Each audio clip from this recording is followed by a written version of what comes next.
voici de retour donc pour échanger autour de l'actualité qui accroche l'attention du monde entier, l'élection présidentielle aux États-Unis. Franck, bonjour. Eric, bonjour. Bonjour. Bonjour Tanguy. Et bien donc, les tendances qui nous parviennent ce matin, actuellement il doit être autour de 1h du matin en principe, si mes calculs sont bons, aux États-Unis. Et les grandes tendances qui nous parviennent, c'est, mettons Franck, Donald Trump qui est en tête avec un écart pratiquement d'une trentaine de points en matière donc de grands électeurs.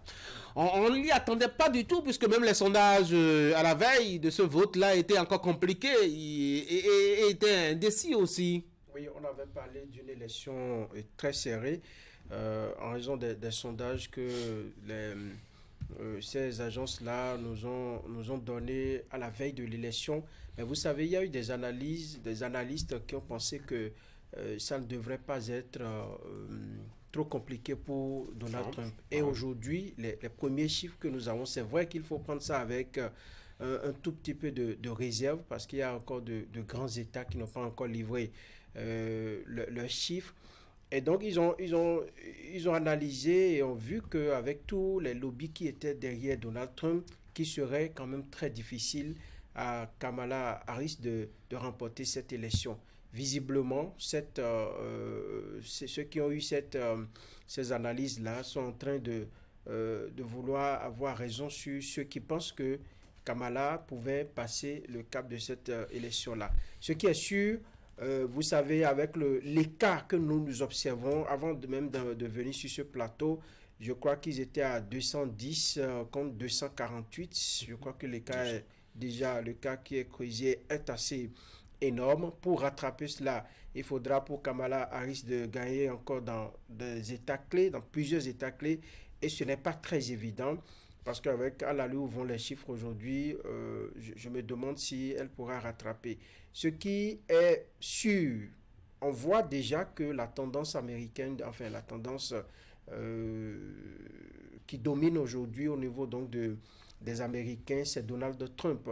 Ça veut dire que d'une part son discours a marché, ça a eu un écho favorable dans le rang des Américains. Et on pourra tirer les grandes leçons de cette élection présidentielle aux États-Unis en temps opportun. On attend donc les derniers chiffres pour mieux analyser. Eric ? Oui, je pense que déjà ce matin, on constate qu'il y a un petit écart entre le candidat républicain Donald Trump et la candidate démocrate Kamala Harris. C'est vrai, comme vous l'avez relevé, tout au long de la campagne et dans les sondages, justement, on voyait une progression de Kamala Harris. Mais ce n'est pas la première fois que les sondages, comme on dit, n'ont pas révélé exactement la voix des urnes. En tout cas, à cette étape où nous en sommes, on constate bien que le candidat républicain est en avance sur la candidate démocrate. Donc je pense que c'est ce qui ressort déjà, les éléments que nous avons à ce moment précis. Et ça m'étonnerait que cela change dans la suite de ce que nous allons voir, parce que les grands États, en tout cas les plus en vue, sont déjà tombés aux mains des républicains. Et donc, juste avant de monter sur ce plateau, il y a un observateur qui faisait savoir que c'est très rare que dans des situations comme ça, que la tendance se renverse aussi rapidement en faveur de la candidate des démocrates. C'est pas sous les tropiques. Voilà, donc... sinon en Guinée, ça s'est réalisé avec les professeur Alpha Condé. Il avait 20 points de retard sur son challenger. Et le système politique américain a ses secrets. Nous avons aussi nos secrets. Vous savez, chez nous, on a les résultats dans la même journée. En tout cas, en l'espace de 24 heures aux États-Unis, nous, on est en mesure d'avoir les résultats avant même bien avant le scrutin. C'est une technologie assez avancée. Nous avons le FA ici. D'accord. Donc ce sont les Bokono qui... Oui, Eric, finissez s'il vous plaît. Dans le cas où ce que nous constatons là maintenant va davantage se préciser, c'est que il est clair que le prochain président des États-Unis sera justement Donald Trump. Alors, qu'est-ce qui va changer? Nous savons véritablement que l'homme a promis une fois qu'il sera élu, qu'il va mener la plus grosse campagne d'expulsion. On parle de 11 millions de personnes. Et donc, avec les statistiques que nous avons, j'imagine un peu le sentiment des personnes qui seraient concernées à ce moment. Enfin, pour ce qui se dessine véritablement. Donc, il y aura un peu de dirigisme en termes d'action politique. Et nous avons aussi que ce soit la Sénat, la Chambre et tout ça chez eux, il y a les républicains qui sont aussi en avance. Donc, ça va être un peu compliqué aussi pour les démocrates pour les 4 prochaines années d'avoir vraiment une certaine possibilité à agir dans le jeu politique aux États-Unis. Ulrich? Oui.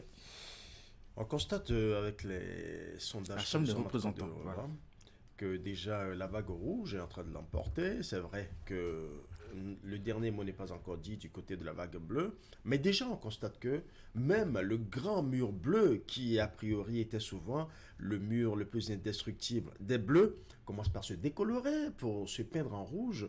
Donc cela pose un véritable problème, surtout quand on sait déjà que au niveau de Kamala Harris, on a 214 grands électeurs, et au niveau de Donald Trump, on a 247 grands électeurs, donc une différence de 33 électeurs.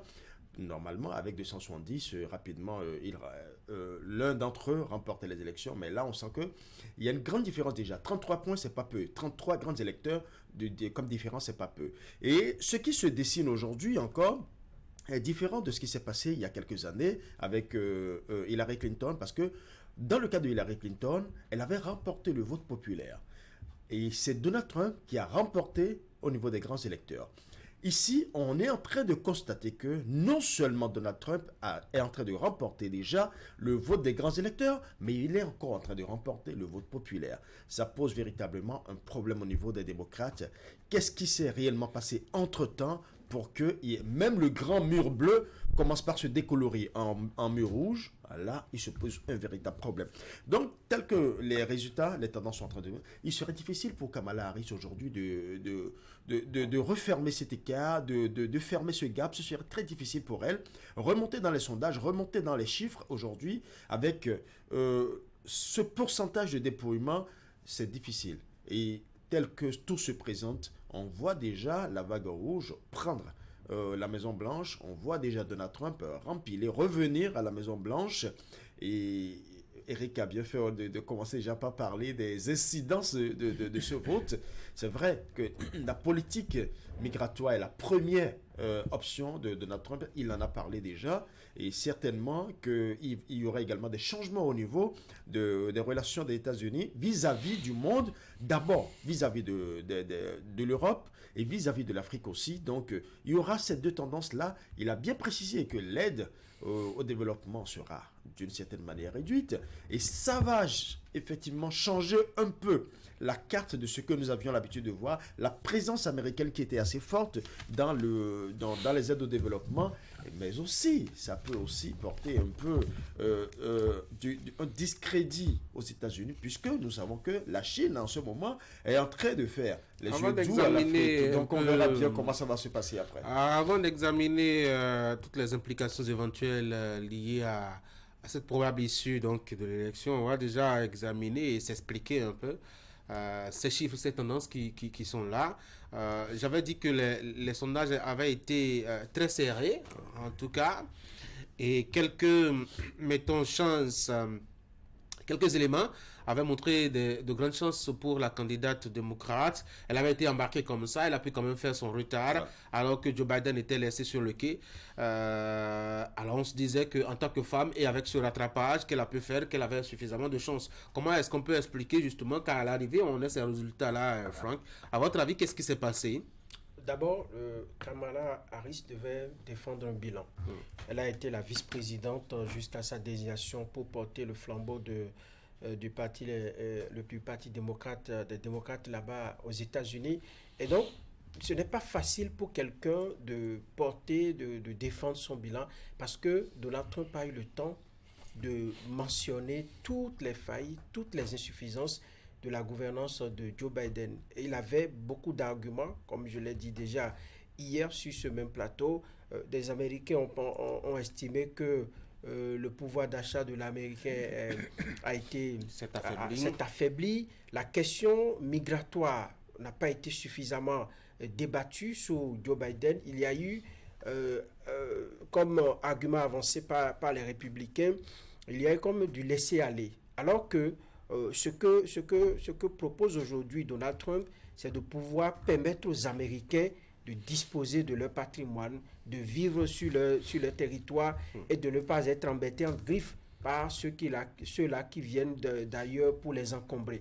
Donc quand vous écoutez ce genre de discours et que vous les calquez sur le bilan de Joe Biden qui, au cours de son mandat, n'a pas pu véritablement prendre des mesures fortes dans ce sens-là, c'est normal que ça se passe ainsi. L'autre chose, c'est que on voit à travers Kamala Harris, tout son bilan qu'elle a pu capitaliser quand elle était, disons, procureur, les fonctions qu'elle a occupées avant d'être vice-présidente et aujourd'hui candidate porte-flambeau des démocrates là-bas. Et donc tout cela a pesé dans la balance. Et il y a également que les gens avaient soif de changement. Parce qu'on a vu Joe Biden à la fin un peu affaibli. Joe Biden qui visiblement n'avait plus la force de pouvoir tenir face aux questions brûlantes qui secouaient, disons, les États-Unis. Et quand vous voyez tout ça, on se dit, mais est-ce qu'il faut redonner, est-ce qu'il faut encore leur permettre de faire cela, de nous proposer encore la politique qui n'a pas marché pendant leur mandat? Donc, le choix est vite fait. Et puis, ces grands lobbies, n'oubliez pas, ces grands lobbies qui, en fait, décident de ce qui va se passer au cours des élections. La plupart étaient du côté de Donald Trump. Tout cela mis dans l'un dans l'autre, ça a favorisé Donald Trump, les républicains. Oui, le riche, on ne s'attendait pas à si grand écart. Effectivement, on ne s'attendait pas à un si grand écart, mais déjà, je veux commencer par la dernière partie abordée par Franck, les lobbies, justement. Quand vous regardez derrière les candidats, c'est les lobbies qui déjà déterminent l'image qui doit suivre. Quand vous avez, par exemple, le secteur de l'armement, le secteur des armes, de la défense, qui est déjà avec Joe Biden, quand vous avez le secteur du pétrole qui est avec Joe Biden, quand vous avez le secteur aérien qui est avec Joe Biden, vous savez déjà que c'est pratiquement ça, les États-Unis même, parce que de l'autre côté, au niveau de Kamala Harris, vous avez les énergies vertes, vous avez les finances vertes, vous avez la technologie. Donc quand vous faites déjà la part des choses, vous sentez déjà qu'au niveau des lobbies, Donald Trump pesait beaucoup plus. Maintenant, revenons au résultat même et ce que nous avons vu à travers, ce que nous avons lu à travers cette image. Kamala Harris est l'héritière d'une situation qui n'arrange pas trop les États-Unis. Et en réalité, quand vous regardez le vote, vous ne voyez pas un vote calqué sur Kamala Harris, la personne de Kamala Harris, mais plutôt un vote qui montre la colère des Américains qui ont eu à constater que les démocrates ont été incapables de faire face à l'inflation qui a gangréné le système américain pendant un bon moment. Donc, ce n'est pas Kamala Harris. La punition, en fait, ce n'est pas un vote punitif contre Kamala Harris, mais un vote punitif contre les démocrates. Donc, c'est ce qu'on est en train de lire à travers ces images-là, puisque, vu la personne qui a fait ses performances jusqu'à ce niveau, on sent qu'il y a un travail qui a été fait, mais les Américains sont fâchés, surtout quand on connaît les zones des États qu'on appelle le grand mur bleu, ceux-là qui sont indéfectibles, ceux-là qui sont toujours avec les démocrates, et qui, ces murs-là, aujourd'hui, se retrouvent en train d'être repeints en rouge. Il y a véritablement matière à réfléchir. Il semble que de ce que les Américains ont comme problème aujourd'hui, que Donald Trump a plus de solutions ou propose plus de solutions que les démocrates. En tout cas, c'est peut-être pour ça que nous observons une progression de Donald Trump sur Kamala Harris. Quand nous prenons la question de l'immigration, il se trouve que sous Biden, les chiffres ont flambé. Il se trouve que on a constaté plus de présence de personnes ne disposant pas de papiers sur le territoire que sur la période où Trump était président. On sent bien que pour les démocrates, il faut certes lutter contre l'immigration, mais avec un visage plus humain. les Américains plus compatissants, la solidarité, aider les gens et tout ça. Ça n'est pas le discours de Donald Trump. Il faut y mettre fin avec beaucoup de force. Il faut y aller par la violence s'il le faut. Et cette solution enfin, on estime que les Américains préfèrent ça, que quelqu'un puisse s'occuper véritablement de leur territoire. Parce que c'est aussi une question de souveraineté. Quand quelqu'un viole votre territoire sans passer par les filtres de l'administration pour se faire enregistrer ou pour obtenir un document qui lui permet d'être sur votre territoire, eh bien, c'est une violation, n'est-ce pas, de votre territoire. Et donc, pour les Américains, ils en ont marre. Il faut vraiment que quelqu'un s'occupe véritablement de ce problème. Et la solution, c'est la campagne d'expulsion que Donald Trump a proposée, a présentée ces jours de campagne. Sur l'économie, oui, Ulrich l'a évoqué, nous avons affaire à quelqu'un qui a derrière lui un conglomérat d'acteurs économiques qui sont prêts à l'accompagner pour que la question de l'inflation soit réglée. Et donc, dans ce qui divise aujourd'hui les Américains, ils estiment que Donald Trump a plus de solutions pratiques que du côté des démocrates qui sont plus dans les valeurs, les principes, dans l'universalité et puis tout ça. Et est-ce que véritablement, même avec Donald Trump, à la fin, on pourra avoir la mise en œuvre, l'application de ces solutions, comme tel que ça a été dit durant ces jours de campagne? Parce qu'après, nous connaissons aussi l'autre côté de Donald Trump. Quelqu'un d'imprécis, quelqu'un qui peut prendre une décision aujourd'hui, demain on change. On a vu ça quand il a été président il y a quelques années en arrière. Est-ce qu'on ne va pas revivre aussi cette façon de gérer un État? Allez, on va passer à la deuxième. Oui, c'est possible. En tout cas, on dit que à chasser le naturel, il vient au galop, il revient au galop. Donc, certainement que Donald Trump, en tout cas pour les 4 années d'absence à la Maison-Blanche, n'a pas changé. On verra bien, en tout cas, s'il est élu, ce qu'il fera, autre que ce qu'il a fait pendant qu'il était justement président des États-Unis. Deuxième axe, comment est-ce que on peut, je dois dire, comprendre ce choix-là d'aller désormais vers justement quelqu'un dont on connaît quand même le passé, qui a remis en cause pas mal de choses. Même l'image des États-Unis à travers le monde avait été quelque bouleversée et écornée. Quelqu'un qui, en partant, ma foi, a mis le Capitole en sens dessus et dessous, même s'il continue à réclamer. Qui peut tweeter 50 fois dans la même journée. 50 fois dans la même journée. C'est un président assez branché, etc. Comment est-ce qu'on peut comprendre, Franck, ce choix des Américains? Oui. Est-ce qu'avec ce comportement de Donald Trump, l'Amérique s'est trouvée renforcée à travers le monde? Est-ce que l'image de l'Amérique, les États-Unis, puissance mondiale, est-ce que ça a été écorché? Est-ce que ça a permis aux Américains de s'affirmer, de savoir que bon, oui, c'est nous. Ce que nous faisons, c'est d'abord les Américains, se mettre au centre du monde et tout. Je pense que visiblement, oui. Parce que si aujourd'hui, on en vient encore à accorder sa confiance à Donald Trump, ça veut dire que les Américains gobaient ce qu'ils faisaient. Ils gobaient, même s'ils ne peuvent pas tout aimer, la majorité des actes qu'ils posaient, les Américains se retrouvaient à travers ces comportements, des tweets, des réactions auxquelles on s'y attend le moins d'un responsable de ce niveau-là. Et tout ça, on lui donne encore la chance de revenir à la Maison-Blanche. Ça veut dire que les Américains aiment cela, les Américains veulent ça de leur pays. Maintenant, je pense que les questions qui ont secoué la gouvernance de Joe Biden, la question de l'inflation, les problèmes liés à la migration, ainsi de suite, il a su travailler la psychologie des Américains sur ces questions épineuses-là.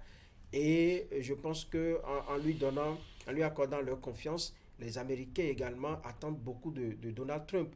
Ce qu'il dit, je ne sais pas trop comment ça fonctionne au niveau de ceux qui définissent la politique des États-Unis, est-ce que on va lui accepter, lui donner carte blanche pour tout ce dont il parle là? Parce que lorsqu'on parle de 11 millions de personnes qu'il faut expulser par la force ou par n'importe quel autre moyen, c'est comme vider tout le Bénin. oui, c'est comme vider tout le Bénin. Voilà.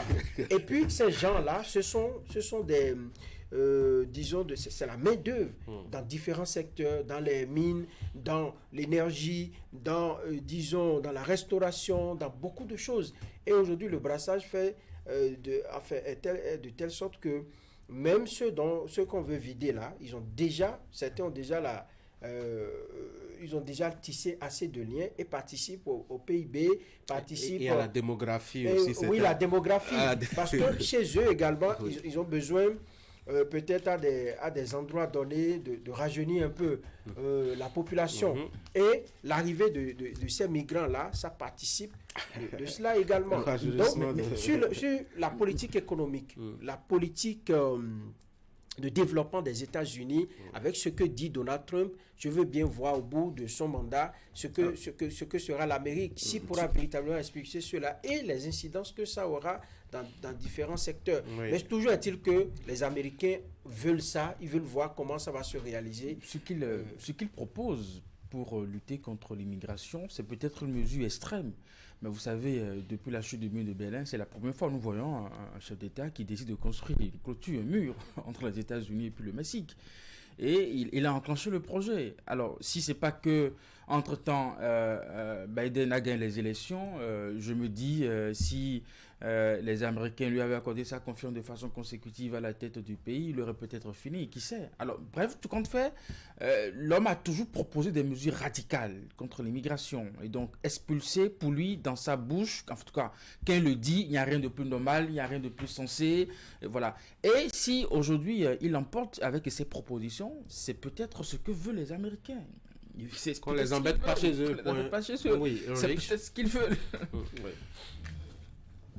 Quand on regarde un peu la manière dont Donald Trump est en train de monter dans les sondages, pour quelqu'un qui, a priori, a utilisé des mots forts et a même joué sur l'image des États-Unis, on se rend compte que la sanction, c'est beaucoup plus par rapport aux démocrates.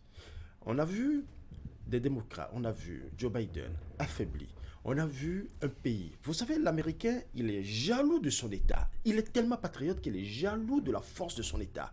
Et l'Américain adore voir son État assez fort, son pays fort.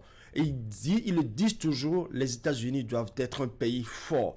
Et avec Joe Biden, on a vu un pays qui s'est affaibli sur le plan international, dans la diplomatie internationale, et même à l'interne. Du coup, les Américains se disent, s'il faut amener quelqu'un, même si on connaît le débit de son verbe et puis parfois même loquace à la limite, il faut quand même le prendre s'il faut que les Américains retrouvent la fermeté, la force de leur pays. Donc je pense que c'est l'image qu'on veut. Mais entre le candidat Donald Trump et le président Donald Trump, il y aura une grande différence. Parce que le candidat a promis certaines choses. Il le fera à sa manière. Est-ce que le peuple acceptera que cela se fasse? On a vu un Donald Trump qui, à un moment donné, a eu des difficultés avec son protocole au début. Donc, c'est pour vous dire que lui, il aura sa manière de faire les choses.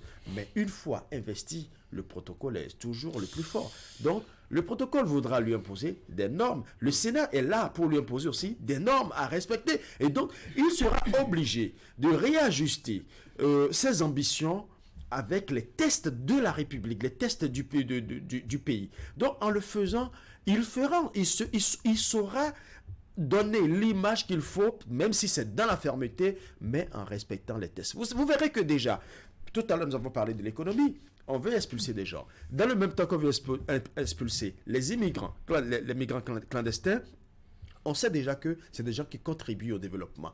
Il y a déjà des patrons d'entreprises qui ont des difficultés actuellement par rapport à cela, parce que dès qu'ils seront expulsés, il y aura un vide. Ce vide sera compensé par quoi? C'est vrai qu'il faut trouver des alternatives. Certainement qu'il a sa solution à lui.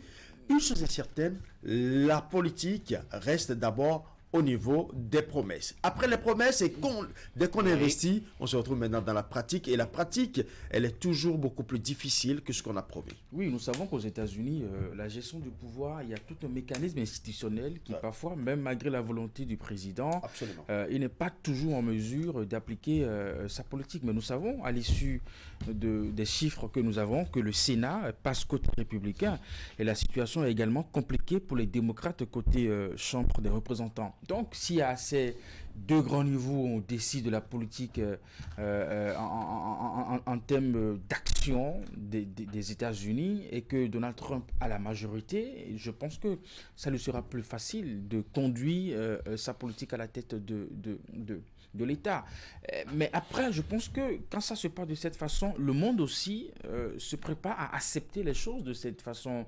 On ne serait pas étonné que Trump boude à nouveau l'accord sur le climat parce qu'il en était sorti. C'est Biden qui a ramené encore les Américains dans tout ce qu'il y a comme programme et projet développé à l'échelle internationale sur le climat. Donc, s'il ramène encore cette décision, ça ne va pas étonner que ce soit la communauté internationale ou le reste du monde. Donc, il y a ces sujets sur lesquels l'homme fera ce qu'il avait envie de faire, n'est-ce pas, et ce qu'il a annoncé de faire. Et c'est à nous de nous adapter à ça, parce que bon, après, qu'est-ce qu'on y peut vraiment? Allez, est-ce qu'on va avoir, c'est le troisième axe, hein, est-ce qu'on va avoir Donald Trump entre 2017 et 2021 ou un nouveau Donald Trump? Alors, je pense, et ça, c'est peut-être à lui de faire un examen de conscience. Vous savez, quand il avait été élu face à Hillary Clinton, il venait, c'était sa première expérience et les Américains se sont sans doute dit, il peut faire l'affaire. Et on lui a confié 4 ans de gestion. Alors, s'il n'a pas été réélu, c'est que peut-être quelque part, les Américains se sont dit, il n'était pas en mesure de faire le job. On a trouvé Joe Biden. Alors, si on le ramène, je pense que c'est qu'on a envie peut-être de reconduire une politique où on s'est dit, c'était l'homme de la situation, donc on le ramène à nouveau pour faire le travail. Parce que, autrement, il ne serait pas... il ne serait pas gagnant de cette élection. Donc, il y a forcément, quelque part, dans l'esprit de chaque Américain, une volonté de lui confier la possibilité de finir ce qu'il avait commencé. Il va continuer à être indifférent par rapport à l'Afrique. Oui. Après, pourquoi voudrez-vous que quelqu'un qui est élu pour s'occuper des Américains s'occupe... Le monde n'est pas en vase clos. Oui, le monde n'est pas en vase clos, mais c'est nous qui pensons que quand ça se passe comme ça ailleurs, que les autres, ils ont un intérêt à nous calculer. Après, moi, je n'ai jamais compris ça. Qu'un président soit élu en France, dans d'autres pays en Europe ou aux États-Unis, je me pose bien la question, quel est notre problème, dans ça? Oui. En tout cas, ils ne viendront pas faire le bonheur des Africains. Une chose est claire, Donald Trump reste Donald Trump. Et nous l'avons vu même pendant la campagne. Il n'a pas changé. Et il ne changera pas. Et juste que les Américains ont besoin d'un État fort. Ils ont besoin de quelqu'un pour redonner de la vitalité à la politique américaine, que ce soit à l'interne ou à l'externe. Donc, ils se sont dit, qui vraiment peut faire l'affaire? On a vu un Joe Biden affaibli, qui a carrément affaibli l'image des États-Unis. On a vu Kamala Harris, qui était sa vice-présidente et qui est comptable aussi de sa gouvernance. A priori, on estime que les démocrates ont failli à ce niveau. Donc, s'il faut amener Donald Trump, même si on connaît l'homme, le tempérament de l'homme et puis les mots parfois plus ou moins non habillés que l'homme sort par moment, on se dit, si c'est lui qui doit faire l'affaire, ramener l'état de droit, il ne changera pas. Il ne changera pas. Donald Trump ne changera pas. Trump restera Trump. Il fera du Trump et il va trompeter et on aura du Trump. Et il va oublier l'Afrique. Il va oublier l'Afrique, évidemment. Frank. Si les yeux doux à un continent comme l'Afrique devraient permettre à quelqu'un de gagner les élections, Kamala Harris, à l'heure où nous parlons, devrait être loin dans les chiffres. Parce qu'elle, au moins, elle a fait le tour. Elle est venue en Afrique au cours de leur mandat en tant que vice-présidente. Elle est venue dans quelques pays africains dans le cadre d'une tournée. Et donc, si ça se passe comme ça, c'est que, c'est vrai, l'Afrique représente un enjeu pour toutes les puissances aujourd'hui, pour des ce dont ils ont besoin en termes d'industrie et tout, mais ce n'est pas, à mon avis, la priorité. Donald Trump ne va pas changer sa politique. Il va se dire, mais si j'ai pu faire ça dans un premier mandat, les gens m'ont fait partir, m'ont fait revenir, ça veut dire que, d'une part, ils veulent toujours que je poursuive la politique. S'il y a quelque chose peut-être à faire, parce que vous avez vu dans quelques pays africains où les Américains sont présents, les relations se sont détériorées, ils sont repartis. La question de la politique américaine vers le reste du monde, ça ne changera pas pratiquement. On va rester américain, on va rester Trump, et il ne va pas changer dans son discours. Moi, je crains même qu'au terme de ce mandat-là, que nous ayons des Américains déçus, parce que le discours de Donald Trump, lorsque vous l'avez vu tout au long de la campagne, ça n'a pas varié d'un iota par rapport à ce qu'il avait fait. C'est toujours dans les invectives, c'est toujours dans l'offensive. Et puis, ces questions qu'il a ajoutées aujourd'hui à ce qu'il avait fait au cours de son premier mandat, ce sont des questions assez sensibles qui risquent de retomber sur la tête des républicains au terme de ce mandat-là. Maintenant, il y a beaucoup d'actes que Joe Biden a eu à poser au cours de son mandat.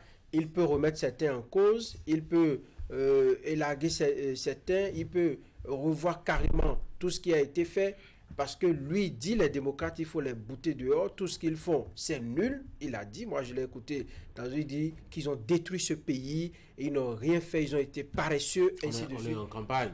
Oui, en campagne. Mais l'adversaire, donc voilà. C'est vrai, c'est un adversaire. Mais si il récolte tous ces points-là, ça veut dire que les Américains veulent de cela. Mais j'attends de voir quand même ce que ça va donner. Les gars, merci beaucoup.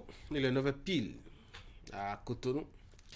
Merci d'avoir été là. Je vous souhaite de passer une très bonne journée. Mesdames et messieurs, c'est la fin d'Actu Matin. Merci d'avoir été là. Bonne journée à vous aussi.